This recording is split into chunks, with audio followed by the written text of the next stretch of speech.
اللہ کے نبی غیب دان نہیں تھے۔ اگر اللہ کے نبی کو غیب کا علم ہوتا تو انہیں معلوم ہوتا کہ قیامت کب ہے۔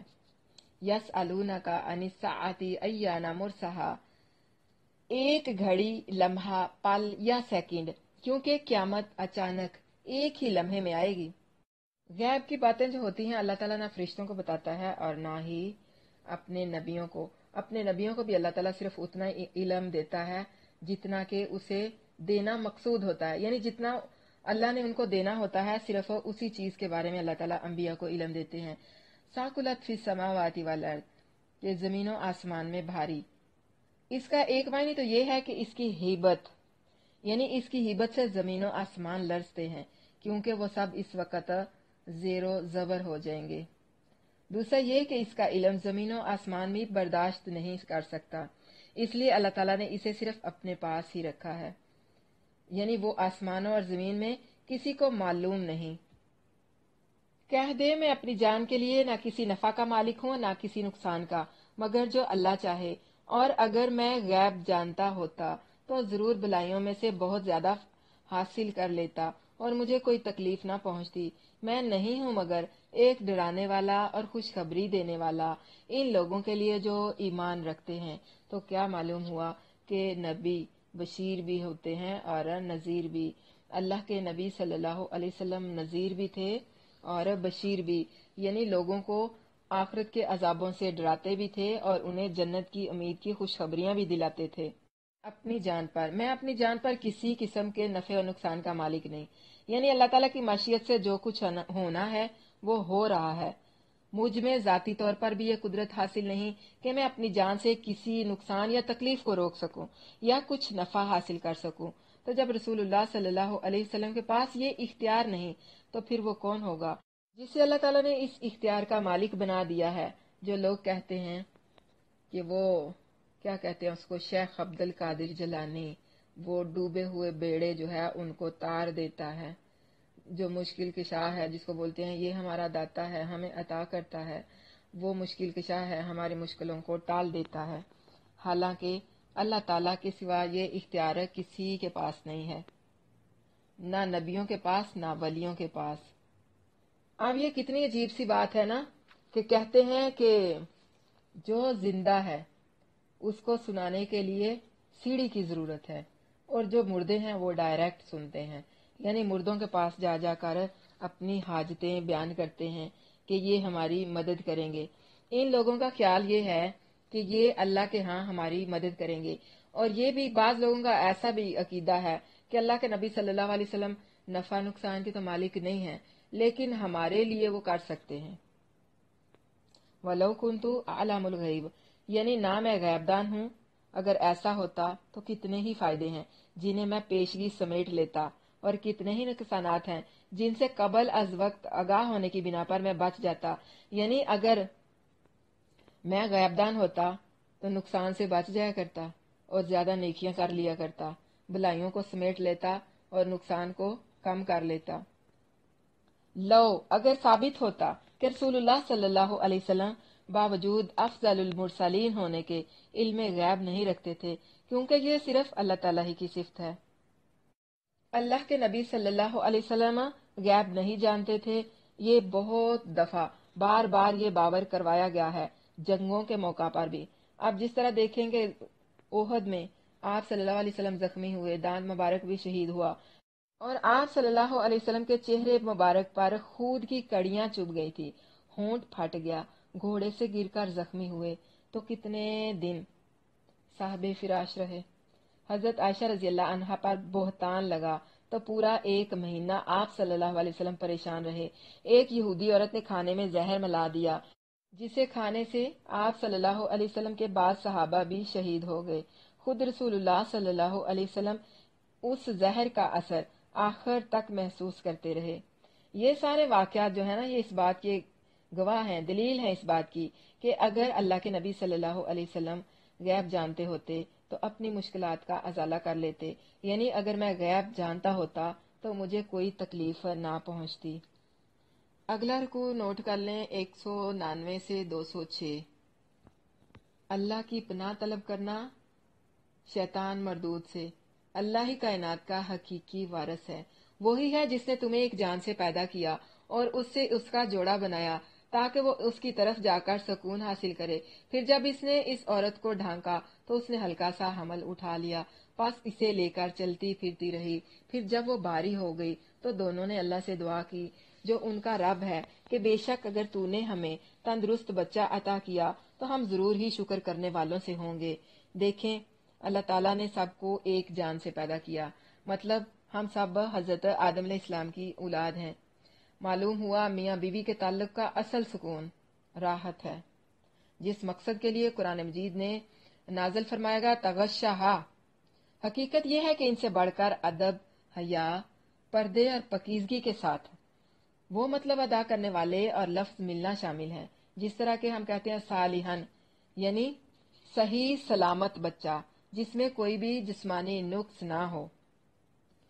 شادیاں کی، بچے آئے، بچے جب ایک عورت جب حاملہ ہوتی ہے تو دعائیں کرتی ہے کہ اللہ تعالیٰ ہمیں صحت مند بچہ دینا، صحت والا بچہ دینا، اور پھر یہ بھی کہ ہم اللہ کا شکر ادا کرتے ہیں یا شکر ادا کریں گے۔ لیکن ہوتا کیا ہے کہ جب بچہ پیدا ہوتا ہے تو وہ انہیں پیروں کی طرف منسوب کر دیتے ہیں، اس کا نام رکھ دیتے ہیں پیراں دتا۔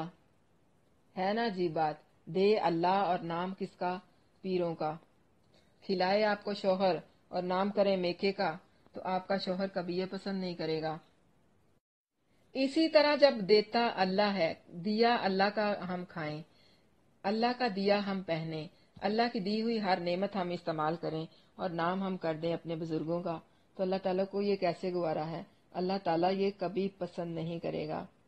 کبھی ایسے کیا کریں یا جب اللہ بچہ دے تو اس کا نام اللہ دیتا رکھ لیا کریں کہ یہ اللہ نے دیا ہے۔ فَتَعَالَى اللَّهُ عَمَّا يُشْرِكُونَ، اللہ اس شرک سے پاک ہے جو وہ کرتے ہیں۔ پھر جب اس نے انہیں تندرست بچہ عطا کیا تو دونوں نے اس کے لیے اس میں شریک بنا لیے جو اس نے انہیں عطا کیا تھا، پس اللہ اس سے بہت بلند ہے جو وہ شریک بناتے ہیں۔ یعنی جب اولاد کی امید ہوتی تو مشرکین اللہ تعالیٰ سے تندرست اولاد عطا کرنے کی دعا کرتے۔ صرف مشرکین ہی نہیں، ہم لوگوں میں سے بھی ایسا ہی کرتے ہیں اور شکر گزار ہونے کا وعدہ کرتے، مگر جب صحت مند تندرست بچہ پیدا ہو جاتا تو پھر اسے غیر اللہ کی دین قرار دے دیتے۔ کوئی کہتا اسے عبد العزا، کوئی کہتا عبد المطلب، کوئی کہتا عبدی ود، اور کوئی عبد یغوس، یا پھر کوئی پیراں دیتا جس طرح بول لیں، یعنی اپنے اپنے مردوں کے نام یا اپنے اپنے بتوں کے نام ان کے نام کو جوڑ دیتے کہ یہ ہمیں فلاں بت نے دیا ہے، یہ فلاں بت نے دیا ہے، یا کسی مردے کے نام کی نظر و نیاز دیتے ہیں، یا شکریہ ادا کرنے کے لیے کسی بچے کو قبر پر لے جا کر اس کا وہاں پر ماتھا ٹکواتے ہیں، مطلب سجدہ کرواتے ہیں کہ ہمیں تو یہ بچہ ان بزرگوں کے طفیل سے ملا ہے۔ یہ سب صورتیں اللہ تعالیٰ کا شریک ٹھہرانے والی ہیں۔ یہ مشرکین عرب میں بھی تھی اور آج کے مسلمانوں میں بھی ہے۔ رسول اللہ صلی اللہ علیہ وسلم کے فرمان کے مطابق اللہ کو سب سے پیارے دو نام ہیں، عبداللہ یا عبد الرحمن۔ کوشش کیا کریں کہ اپنے بچوں کے نام عبداللہ یا عبد الرحمن رکھیں، یا پھر اس سے ملتے جلتے نام، یا شرک سے پاک نام رکھنے کی بجائے جس طرح کے نبی بخش، حسین بخش، پیراں دتا، عبد النبی، عبد الرسول اور بندہ علی، اس طرح کے جو نام ہے نا، یہ نام رکھنا جائز نہیں ہے۔ اور پھر وہ کسی آستانے کا فقیر بنا دیتے، کسی کو قبر کا مجاور بنا دیتے، اور کوئی اپنا نام سگے دربارے غوثیہ رکھ لیتا ہے تو کوئی اپنا نام سگے رسول یا سگے مدینہ رکھ لیتا ہے۔ آپ کو پتا سگ کا مطلب کیا ہے؟ سگ کا مطلب ہوتا ہے کتا، یعنی اللہ تعالیٰ انسان کو اشرف المخلوقات بناتا ہے اور لوگ اس کو کیا کہتے ہیں کہ میں مدینے کا کتا ہوں، میں غوث کا کتا ہوں، میں فلاں کا کتا ہوں۔ انا للہ و انا الیہ راجعون۔ اللہ تعالیٰ ہدایت دے۔ کیا وہ انہیں شریک بناتے ہیں جو کوئی چیز پیدا نہیں کرتے اور وہ خود پیدا کیے جاتے ہیں اور نہ ان کی کوئی مدد کر سکتے ہیں اور نہ خود اپنی مدد کرتے ہیں؟ آپ دیکھیں بھلا، ایک جو بت ہوتا ہے اسے خود ہی وہ تراشتے ہیں، اس کی پوجا کرتے ہیں اور پھر خود اس کو توڑ بھی دیتے ہیں، تو کیا وہ بت جو اپنی جگہ سے حرکت نہیں کر سکتا ان کے کسی کام آ سکتا ہے؟ یہ تو جو عقل کے اندھے ہوتے ہیں ان کو بھی پتا ہوتا ہے کہ یہ ہمارے اپنے ہاتھوں سے بنائے ہوئے ہیں، ہمیں کوئی فائدہ نہیں دے سکتے۔ اور اسی طرح اللہ تعالیٰ فرماتے ہیں کہ مردے ہیں، نہیں سن سکتے، اگر تم انہیں نہیں سنا سکتے، اگر سن بھی لیں تو تمہارا کوئی بھلا نہیں کر سکتے، یعنی تمہارے کسی کام نہیں آ سکتے اگر وہ سن بھی لیں تو اس سے کیا معلوم ہوا کہ اللہ کے سوا کوئی مددگار نہیں، اللہ کے سوا کوئی مشکل کشا نہیں، اللہ کے سوا کوئی حج تروا نہیں، اور اگر تم انہیں سیدھے راستے کی طرف بلاؤ تو وہ تمہارے پیچھے نہیں آئیں گے، تم پر برابر ہے کہ تم نے انہیں بلایا ہو یا تم خاموش رہو، یعنی جب بھی آپ انہیں ہدایت کی طرف بلاؤ گے تو وہ آپ کی بات نہیں مانیں گے، تم نے انہیں بلایا ہو یا تم خاموش رہو، یعنی اگر بلاؤ گے تب بھی یا نہ بلاؤ گے تب بھی وہ ہدایت کی طرف نہیں آئیں گے، ان پر ہدایت کی بات کرنا اور نہ کرنا برابر ہے۔ بار بار اللہ تعالیٰ اپنی توحید کی گواہی دیتا ہے اور یہ بھی بار بار باور کروا رہا ہے کہ اس کے سوا کوئی معبود نہیں، اس کے سوا کوئی حج تروا نہیں۔ جن قبروں والوں کے پاس، جن بتوں کے پاس تم جا کر ان کو سناتے ہو، انہیں تمہاری حالت کی کچھ خبر نہیں، پھر تم کتنے احمق ہو کہ ان سے امیدیں رکھتے ہو کہ وہ تمہیں سیدھے راستے پر لگائیں گے، یا تم انہیں سیدھے راستے پر چلنے کی دعوت دو گے تو تمہارے پیچھے چلے آئیں گے، بلکہ حقیقت تو یہ ہے کہ نہ تم ان کے لیے کسی کام کے ہو اور نہ وہ تمہارے لیے کسی کام کے ہیں۔ بے شک جنہیں تم اللہ کے سوا پکارتے ہو وہ تمہارے جیسے بندے ہیں، غور کریے گا، جنہیں تم اللہ کے سوا پکارتے ہو وہ تمہارے جیسے بندے ہیں، پس انہیں پکارو تو لازم ہے کہ وہ تمہاری دعا قبول کریں اگر تم سچے ہو۔ بت پرستوں نے اللہ کے نبیوں اور نیک بندوں کے مجسمے بنا کر اپنے اپنے گھروں میں نصب کیے ہوئے تھے، یا پھر ان کے اوپر بڑے بڑے قبا خانے بنائے ہوئے تھے، دربار بنائے ہوئے تھے۔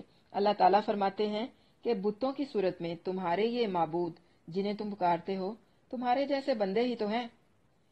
یہ اس بات کی دلیل ہے وہ لوگ صرف پتھروں کو نہیں بلکہ بتوں کو، یعنی بتوں کی صورت میں بزرگوں کو پوجتے اور ان کو پکارتے تھے، کیونکہ پتھروں کو تمہارے جیسے بندے تو نہیں کہا جا سکتا نا۔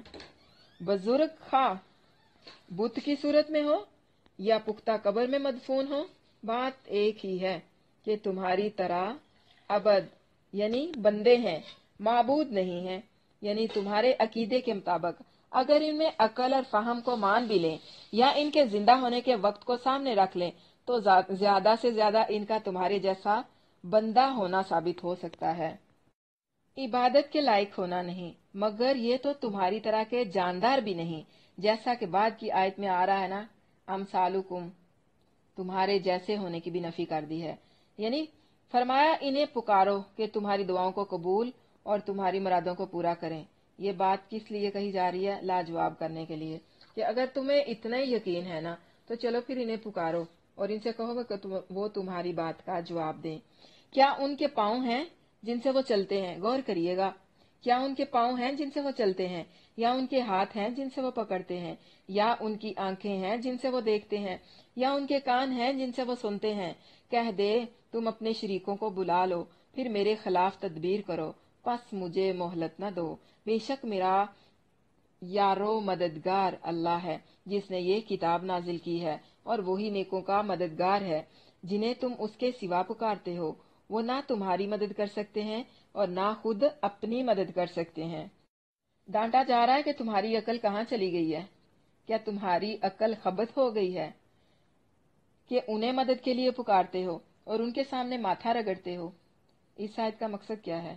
کہ بے شک تم نے ان بتوں کے ہاتھ، پاؤں، آنکھیں، کان بنا دیے ہیں نا، مگر زندہ انسان بہرحال ان بتوں سے بہتر ہیں، کیونکہ ان چاروں اعضاء کی وجہ سے وہ احساس بھی رکھتے ہیں اور حرکت بھی کر سکتے ہیں۔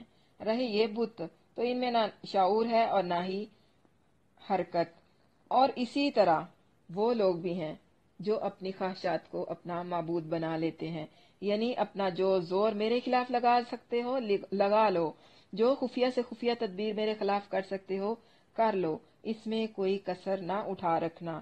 یعنی مشرکین اللہ کے نبی صلی اللہ علیہ وسلم کو دھمکیاں دیا کرتے تھے، وہ کہا کرتے تھے کہ تم ہمارے ان معبودوں کو برا کہنے سے باز آ جاؤ ورنہ تم پر ان کا غضب نازل ہو جائے گا، یعنی یہ آپ سے غصہ ہو جائیں گے اور آپ کو عذاب میں مبتلا کر دیں گے۔ تو آپ نے فرمایا میرا مددگار تو اللہ ہے، مجھے تمہاری دھمکیوں کی کوئی پرواہ نہیں۔ اس میں کس چیز کی دلیل ہے؟ توحید کی دعوت، جب یہ بت قدرت اور علم سے محروم ہیں تو جو لوگ عقل اور فکر رکھتے ہیں ان کو چاہیے کہ وہ اللہ وحدہ لا شریک اس کی عبادت کریں، جس نے انسانوں کو ان کی ہدایت کے لیے ان کے پاس انبیاء جیسے تحفے بھیجے، یعنی انبیاء کی شکل میں خوبصورت انسانوں کے تحفے بھیجے، اور پھر قرآن کی صورت میں کتاب نازل فرمائی، اور ان کے ساتھ صحابہ کرام جیسے مددگار بھی بھیجے۔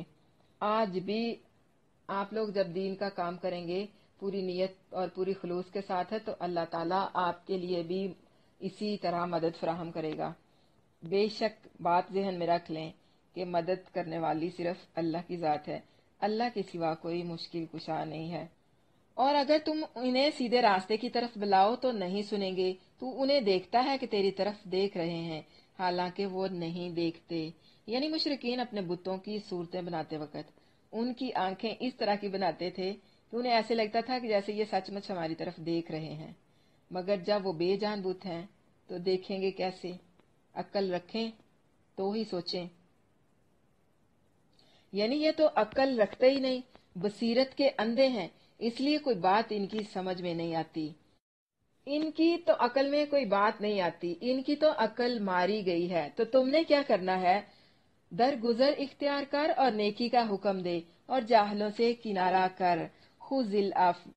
توحید کی دعوت کے جواب میں آپ صلی اللہ علیہ وسلم کو مشرکوں اور جاہلوں کی طرف سے بہت تکلیف اٹھانا پڑے گی، آپ اس کے مقابلے میں درگزر سے کام لیں۔ یہاں آپ صلی اللہ علیہ وسلم کے حسن اخلاق کی تعلیم دی ہے، اور آپ صلی اللہ علیہ وسلم کے واسطے سے ہر وہ شخص مخاطب ہے جو اسلام کی دعوت کا فریضہ سر انجام دے رہا ہے یا دے گا یا دینا چاہتا ہے، جیسے کہ فرمایا وَجَادِلْهُمْ بِالَّتِي هِيَ أَحْسَنُ، اور ان سے اس طریقے سے بحث کر جو سب سے اچھا ہو۔ اور اسی طرح اور جگہ پر بھی فرمایا نا آل عمران میں وَلَوْ كُنْتَ فَظًّا غَلِيظَ الْقَلْبِ لَانفَضُّوا مِنْ حَوْلِكَ، اور اگر تو بد خلق سخت دل ہوتا تو یقیناً وہ تیرے گرد سے منتشر ہو جاتے۔ یعنی اللہ کے نبی صلی اللہ علیہ وسلم کو کیا حکم دیا جا رہا ہے؟ درگزر کرنے کا، کہ نیکی کا حکم کرتے رہو، نیکی کا حکم دینا نہیں چھوڑنا، تکالیف پر درگزر کرتے جائیں، حسن اخلاق سے پیش آئیں۔ کوئی بھی انسان جب حق کے لیے اٹھتا ہے تو اس کے مخالف جو ہیں وہ بھی اٹھ کھڑے ہوتے ہیں۔ اگر کوئی دین کا کام کرنے کے لیے نکلے تو اس کے لیے بھی بہت ساری مشکلات سامنے آ کھڑی ہوتی ہیں۔ بہت سارے ان کو دیکھ لو، کوئی کہے گا ساس بیمار ہے، کوئی کہے گا شوہر ناراض ہوتا ہے، یہ تم کیا ہر وقت موبائل پر لگی رہتی ہو، کوئی کتنے بہانے، ہر ایک کا اپنا ایک الگ سے بہانہ ہوگا۔ مصروفیت، بچوں کی پڑھائی، بچوں کا کام، گھر کا کام، بازار گئی تھی، فلاں رشتہ دار کی طرف گئی تھی، یعنی دین سے دوری اختیار کرنے کی خود ساختہ مفروضے،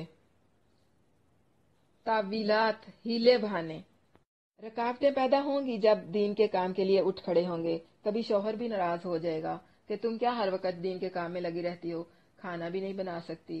تو میری ان شوہروں سے ریکویسٹ ہے جو ایسا کرتے ہیں کہ ان کے ساتھ خود بھی ان کی مدد کیا کریں، کھانا بنانے میں ان کا ساتھ دیا کریں۔ اگر آج آپ اپنی بیوی کا کھانا بنانے میں اس کا ساتھ نہیں دے سکتے تو سوچیں ذرا، اگر آپ کو خندق کی جنگ میں جانا پڑے تو کیسے جائیں گے؟ اگر آپ دین کے کام کے لیے اپنی بیوی کی اتنی سی خدمت نہیں کر سکتے تو غزوہ بدر میں اگر آپ کو جانا پڑے تو آپ کیسے جائیں گے؟ کیا آپ کے اندر غزوہ بدر میں جانے کا جذبہ پیدا ہو جائے گا؟ تو اس طرح کے جو کام ہوتے ہیں نا وہ تعاون سے ہوتے ہیں، ایک دوسرے سے مل کر۔ اپنے گھر والوں کو بھی ساتھ رکھیں، ساس کو چاہیے بہو کے ساتھ تعاون کرے، بہو کو چاہیے کہ ساس کے ساتھ تعاون کرے۔ اسی طرح ماں کو بچوں کی فکر ہے، بچوں کو بھی ماں کی فکر ہونی چاہیے۔ یعنی جب دین کے لیے چلیں گے رکاوٹیں بھی آنی ہیں، ایسا بھی ہو سکتا ہے کہ ساس ناراض ہو جائے، سسر ناراض ہو جائے، یا بچے ناراض ہو جائیں کہ یہ ہماری ماں ہر وقت کن کاموں میں لگی رہتی ہے، ہمیں تو وقت ہی نہیں دیتی۔ تو ایسے بچوں سے بھی درخواست ہے کہ ماؤں کو وقت دیں، اور ایسی ماؤں سے بھی درخواست ہے کہ دین کے کام کے لیے آپ لوگ 24 گھنٹوں میں صرف 2 گھنٹے یا 3 گھنٹے نکلتے ہیں، باقی سارا وقت کہاں ہوتے ہیں آپ؟ اپنے بچوں سے پیار کریں، اپنے شوہروں سے محبت کا اظہار کریں، ساس سسر کی خدمت کریں، اپنے گھر والوں کے ساتھ حسن سلوک کریں، انہیں بتائیں کہ آپ دین کا کام کر رہے ہیں. کیا آپ ہر وقت تو یہ سب نہیں نہ کرتے رہتے، نہ ہی آپ سارا دن گھر سے باہر رہتے ہیں. مثال لے لیں، آپ یہاں کلاس میں آتی ہیں تو کتنی دیر کے لیے آتے ہیں؟ کوئی 1 گھنٹے کے لیے، 2 گھنٹے کے لیے، زیادہ سے زیادہ 3 یا 4 گھنٹے کے لیے. تو اگر اتنی سی دیر آپ کے گھر والے درگزر کر لیتے ہیں تو یہ بڑی اچھی بات ہے. اور اس کے بعد جو آپ کا ٹائم ہے، اس ٹائم میں آپ ان کو زیادہ توجہ دے دیتے ہیں کہ جو آپ نے 4 گھنٹے یہاں پر گزارے ہیں، انہیں لگتا ہے کہ ہمارا حق جو ہے وہ غصب ہوا ہے. تو آپ انہیں پہلے سے زیادہ محبت کا اظہار کریں، ان کے ساتھ پہلے سے زیادہ ان سے چاہت کا اظہار کریں، پہلے سے زیادہ ان کی عزت کریں. انہیں لگے کہ اگر یہ وہاں پر 4 گھنٹے لگا کے آئی ہیں تو ہمیں بھی ہمارا حق مل رہا ہے. تو دین کے کاموں میں رکاوٹیں آتی ہیں، رکاوٹوں سے گھبرانا نہیں ہے، درگزر سے کام لینا ہے، نیکی کا حکم کرتے رہنا ہے اور جاہلوں سے اراض کرنا ہے. بہت سے لوگ آپ کو ایسا بھی کہہ سکتے ہیں، بڑی آئی نیک بنی پھرتی ہے، یہ تو ایسی تھی، یہ تو ویسی تھی، پہلے تو یہ ایسے کیا کرتی تھی، 900 چوہے کھا کے بلی حج کو چلی. بہت ساری باتیں سننے کو ملیں گی. کیا کرنا ہے؟ درگزر کرنا ہے، منہ پھیر لینا ہے، ایسے لوگوں کی باتوں کا جواب ہی نہیں دینا. اور اگر کبھی شیطان کی طرف سے کوئی اکساہٹ تجھے ابھار ہی دے تو اللہ کی پناہ طلب کر، بے شک وہ سب کچھ سننے والا، سب کچھ جاننے والا ہے. یقیناً جو لوگ ڈر گئے جب انہیں شیطان کی طرف سے کوئی برا خیال چھوتا ہے وہ ہوشیار ہو جاتے ہیں، پھر اچانک وہ بصیرت والے ہوتے ہیں. قرآن میں 3 مقامات پر معروف کا حکم دینے، درگزر کرنے، اس کے بہترین طریقے کا جواب دینے اور جاہلوں سے اراض کرنے کا حکم دیا گیا ہے. پہلی آیت جو پیچھے پڑی ہے، دوسری سورت مومنین کی ہے، تیسری حامیم سجدہ میں. جب جب ہم ان پر آئیں گے تب وہاں پر ہم اس بات بھی کریں گے. فائدہ یہ بتایا گیا ہے کہ دشمن بھی متاثر ہو کر دلی دوست کی طرح ہو جائے گا، مگر شیطان پر احسان کسی طرح اثر انداز نہیں ہوتا، کیونکہ وہ تمہارا کھلا دشمن ہے. ہر موقع پر انسان کو اکساتا ہے، غصہ دلاتا ہے. اس شیطانی حملے کا مقابلہ انسان کے بس کی بات نہیں ہے. تو اس لیے اعوذ باللہ پڑھتے رہا کریں، اللہ تعالیٰ سے فاستعذ باللہ. خصوصاً جب آپ لوگ قرآن کی طرف آتے ہیں تو شیطان کو کبھی گوارا نہیں ہے کہ یہ بندے نماز کی طرف جائیں یا قرآن کی طرف جائیں. ہائے وہ شیطان کے گئے تو مجھ سے بچا لے گا اپنے آپ کو، اس نے قرآن پڑھ لیا تو اس نے تو اللہ پہ یقین کر لینا ہے، یہ نماز پڑھ لے گا تو یہ تو پاک ہو جائے گا. کیوں؟ نماز برائی اور بے حیائی سے روکتی ہے. نماز دین کا ستون ہے، نماز گناہوں کے خلاف ڈھال ہے. اور جب آپ اس طرف نیکی کے کاموں کی طرف آتے ہیں نا تو شیطان ہر رکاوٹ ڈالتا ہے راستے میں. شیطان کو یہ گوارا نہیں ہے کہ تم لوگوں کو کوئی بلائی پہنچے، وہ نہیں چاہتا کہ تم اللہ کی طرف آؤ. اس نے اللہ کو چیلنج کیا ہوا ہے نا. تو آپ نے کیا کرنا ہے؟ اعوذ باللہ پڑھ لینی ہے. کوئی بھی نیکی کا کام کریں، نماز کے لیے آئیں، قرآن کے لیے آئیں، فاستعذ باللہ، اللہ سے پناہ لے لیں کہ اللہ اپنی پناہ میں لے لے، شیطان سے محفوظ رکھنا. اس لیے تینوں آیات میں حکم دیا گیا ہے کہ اگر معلوم ہو کہ شیطان مجھے بھڑکا رہا ہے، غصے پر اکسا رہا ہے، تو پھر آپ فوراً اللہ تعالیٰ سے پناہ مانگ لیں. اس پناہ کے سامنے شیطان بے بس ہو جاتا ہے. سلمان بن سرد رضی اللہ عنہ بیان کرتے ہیں کہ 2 آدمی آپس میں گالی گلوچ کرنے لگے. ہم آپ صلی اللہ علیہ وسلم کے پاس بیٹھے ہوئے تھے. ان میں سے ایک سخت غصے میں اپنے ساتھی کو گالیاں دے رہا تھا. تو نبی کریم صلی اللہ علیہ وسلم نے فرمایا، میں ایسا کلمہ جانتا ہوں کہ اگر وہ اسے کہہ لے تو جو حالت اس کی ہے وہ ختم ہو جائے گی. آپ نے فرمایا، اعوذ باللہ من الشیطان الرجیم. لوگوں نے اس آدمی سے کہا، تم سنتے نہیں نبی صلی اللہ علیہ وسلم کیا فرما رہے ہیں؟ اس نے کہا، میں کوئی پاگل نہیں ہوں. غصہ شیطانی فعل ہے. شیطان غصہ دلاتا ہے، اس لیے اپنے غصے کو اپنے کنٹرول میں کریں. جب آپ کو بہت غصہ آیا ہوا ہو تو اعوذ باللہ پڑھ لیا کریں، وضو کر لیا کریں، کیونکہ جو شیطان ہے نا وہ آگ سے پیدا کیا گیا ہے اور غصہ شیطان کی طرف سے آتا ہے. شیطان آگ سے پیدا کیا گیا ہے اور آگ کو کون سی چیز بجھاتی ہے؟ پانی. تو جب آپ کو غصہ آئے تو وضو کر لیا کریں، اس سے غصہ ختم ہو جائے گا. پھر بھی اگر آپ کا غصہ نہیں ختم ہو رہا تو آپ اپنی کیفیت کو چینج کر لیں. اگر آپ کھڑے ہیں تو بیٹھ جائیں، بیٹھے ہیں تو لیٹ جائیں. اس سے کیا ہوگا؟ آپ کی کیفیت چینج ہو جائے گی، آپ کا غصہ بھی کنٹرول ہوگا. یاد رکھیں، شیطان بہکائے گا پر شیطان جھوٹا، اللہ کا قرآن سچا اور اللہ کے نبی صلی اللہ علیہ وسلم کا فرمان سچا۔ یقیناً جو لوگ ڈر گئے، یعنی بعض دفعہ ایسے ہوتا ہے کہ انسان غصے سے اپنے کنٹرول کو کھو دیتا ہے، بے قابو ہو جاتا ہے، لیکن پھر فوراً ہی اس کو یاد آ جاتا ہے کہ ہائی یہ میں نے کیا کر دیا، میں نے اتنا سخت الفاظ بول دیا یا میں نے غلط کر دیا ہے، تو مجھے تو اللہ کے سامنے جواب دہ ہونا پڑے گا، میں اللہ کو جواب کیا دوں گا، یعنی آخرت کی جواب دہی اور شیطان کی دشمنی یاد آ جاتی ہے کہ یہ شیطان کی طرف، جس سے کیا ہوتا ہے کہ فوراً اس کی آنکھیں کھل جاتی ہیں، ان میں بصیرت اور استقامت پیدا ہو جاتی ہے، اور وہ پھر اسی وقت اللہ کو یاد کرتے ہیں، اس سے ڈرتے ہوئے اس وسوسے سے خیال یا غصے کا پیچھا چھوڑ دیتے ہیں، اور پھر اس عمل سے وہ باز ہو جاتے ہیں، یعنی کنارہ کشی کر لیتے ہیں اس عمل سے، کس لیے؟ اللہ سے ڈرتے ہوئے۔ تو کیا آپ کبھی اللہ سے ڈرتے ہوئے اپنی خواہش نفس کے خلاف گئے ہیں؟ کیا آپ نے کبھی اللہ کے ڈر سے کسی کو معاف کیا ہے؟ اللہ سے ڈرتے ہوئے کیا کبھی آپ نے کسی کے ساتھ درگزر سے کام لیا ہے؟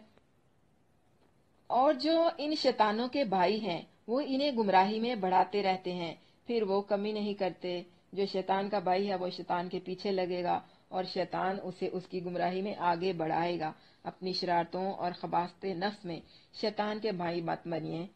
یہ حال ہے ان کے بھائی، یعنی شیاطین انہیں گمراہی میں بڑھاتے ہیں، وہ گھسیٹتے ہی لیے جاتے ہیں اور انہیں بھٹکانے میں کوئی کسر اٹھا نہیں رکھتے۔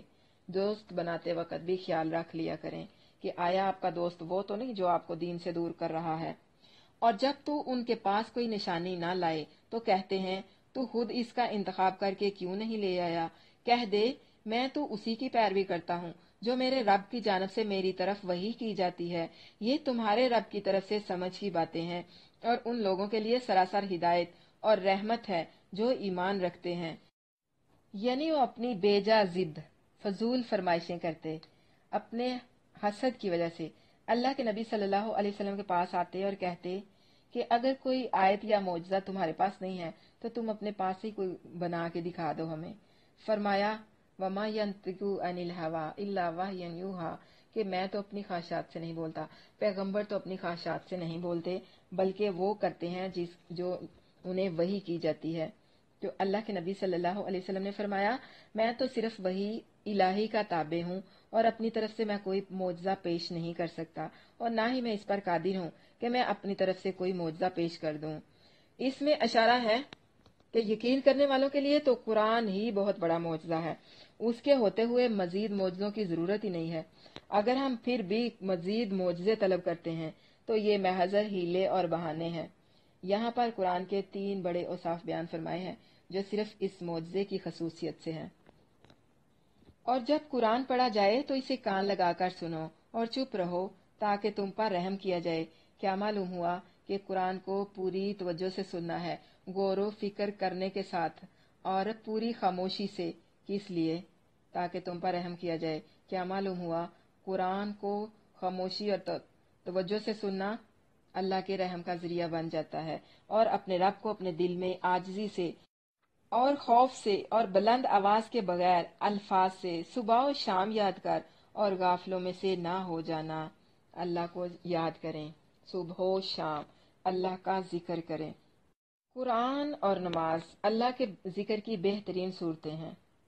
اس کے علاوہ بھی فی نفسی کا اپنے دل میں اللہ کو یاد کریں، عاجزی کے ساتھ کریں، بلند آواز سے کریں، یعنی جس طرح آپ کا جی چاہتا ہے آپ اللہ کا ذکر کریں، اللہ کو یاد کریں۔ کس لیے؟ تاکہ تم پر رحم کیا جائے۔ مطلب یہ ہے کہ جب تمہیں قرآن سنایا جائے تو شور و غل کرنے کی بجائے کان لگا کر خاموشی سے سننا ہے، پھر صبح شام اللہ کا ذکر کرنا ہے۔ اس سے کیا مراد ہے؟ فجر سے لے کر سورج طلوع ہونے تک کا وقت جو ہم اپنا ذکر اذکار کرتے ہیں، صبح کے اذکار پڑھتے ہیں نا، اور اسی طرح شام کے وقت الاصال شام کے لیے ہے، یعنی صبح و شام کے اذکار پڑھنا۔ اس سے عصر کی نماز بھی مراد لیتے ہیں، بعض مغرب کا وقت بھی کہتے ہیں، یعنی مغرب کا وقت یا عصر کا وقت اور فجر کا وقت، صبح شام اللہ کی تسبیح بیان کرنی ہے، اللہ کی عبادت کرنی ہے، اور اللہ کی عبادت میں کسی کو شریک نہیں ٹھہرانا۔ بے شک وہ لوگ جو تیرے رب کے پاس ہیں وہ اس کی عبادت سے تکبر نہیں کرتے،